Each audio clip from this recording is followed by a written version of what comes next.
Percakapan tentang hubungan guru dan murid yang dianggap cenderung feodal ini bermula kala Abdillah Thoha mengunggah foto Habib Ahmad bin Novel bin Jindan yang duduk bersimpuh di bawah Habib Umar bin Hafid.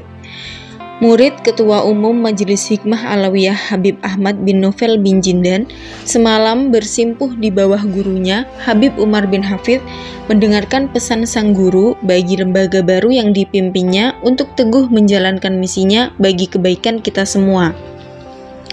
Tulis Abdillah Thoha di akun Twitternya pada 14 Oktober 2018. Tak dinyana, unggahan yang justru terbilang lazim bagi hubungan guru dan murid itu mendapat komentar Saidiman yang mempertanyakan gaya hubungan seperti foto tersebut.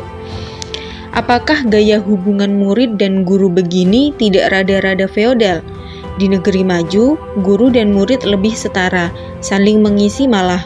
Tulis Saidiman mengutip tulisan Abdillah Thoha.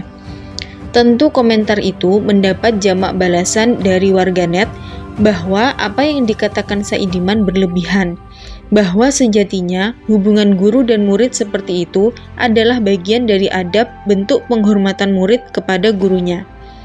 Lantas, adab santri kepada guru itu feodal, benarkah? Berikut ulasannya. Selang sehari kemudian, tepatnya 15 Oktober 2018, Nadir Shah Hussein kemudian memberikan tanggapan atas komentar sahabatnya tersebut. Gus Nadir, sapaan karibnya, kemudian memberikan komentar dengan menuliskan utas di akun yang sekarang bernama X. Ada kawan saya yang menganggap foto seorang tokoh yang duduk di bawah sementara Habib Umar duduk di kursi itu sebuah indikasi feodal dalam dunia pendidikan tradisional. Ini tidak terjadi di dunia pendidikan negara maju, tulis Gus Nadir. Dunia pendidikan di negara maju memang mengajari sikap egaliter. Bahkan di Australia, tempat saya dan Saidiman Ahmad belajar, sikap egaliter ini nampak dengan cara memanggil dosen. Di Eropa masih memanggil gelar Prof X Y Z. Di Australia langsung saja memanggil nama depan dosen tanpa embel-embel. Di tanah air, konon ada sejumlah guru besar yang marah kalau namanya dipanggil tanpa sebutan prof. Mungkin karena kita bekas jajahan Belanda yang memang soal panggilan ini cukup feodal. Untung Kang Prof Oman Faturrahman tidak marah kalau saya cuma sapa dengan nama saja. Beneran tidak marah kan? Tapi masalahnya, benarkah penghormatan yang seolah feodal itu mematikan proses egaliter dalam dunia belajar mengajar? Saya kira keprihatinan kawan saya, Saidiman, ada benarnya juga. Hanya mungkin contoh yang dia gunakan kurang tepat. Banyak memang dosen dan guru besar yang seolah anti kritik dan membungkam mahasiswa atas nama adab. Mahasiswa jadi segan mau komen, apalagi mengkritik dosen di kelas. Tapi pangkal persoalannya memang dosennya yang tidak siap dikritik, bukan adabnya yang harus kita persoalkan. Kan bisa mengkritik dengan adab. Jadi, sikap hormat jangan dikacaukan dengan sikap anti kritik. Saya mengajar di Monash University, tetap ada hormat dari mahasiswa meski tidak dalam bentuk panggilan atau posisi duduk. Rasa hormat itu tetap ada dalam relasi mahasiswa dosen. Tapi sikap kritis juga wajib diutarakan. Saya kalau bertemu para ulama akan mendahulukan adab. Saya tetap cium tangan bolak-balik. Kalaupun tidak duduk di bawah, saya tetap mengambil posisi duduk dengan hormat dan menundukkan diri. Mau saya punya gelar berderet sekalipun, saya tetap berusaha menjunjung tinggi adab saat ketemu ulama. Apa kemudian saya kehilangan sikap kritis saya? Oh tidak, saya sering berbeda pandangan dengan para kiai.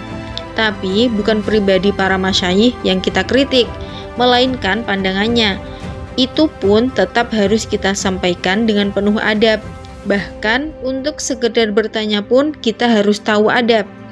Lantas, bagaimana caranya menyampaikan kritik kepada para kiai? Selain pakai adab, gunakan rujukan yang jelas, jangan asbun atau asal bunyi.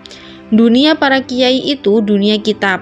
Selama kritikan kita itu ada cantolannya di kitab klasik, insya Allah para kiai akan mendengar dengan serius. Kalaupun para kiai tidak langsung merespon pandangan kita, itu karena para kiai juga tengah mempraktikkan adab lainnya, yaitu menghormati tamunya. Para kiai akan mendengar apapun omongan tamunya, baik beliau setuju atau tidak. Intinya, soal penghormatan atau adab atau etika tetap dijaga baik di dunia barat maupun timur. Hanya ekspresinya mungkin berbeda. Begitu pula jangan kita kacaukan antara adab dengan sikap kritis. Keduanya, baik di dunia maju atau pendidikan tradisional, dapat berjalan bersamaan.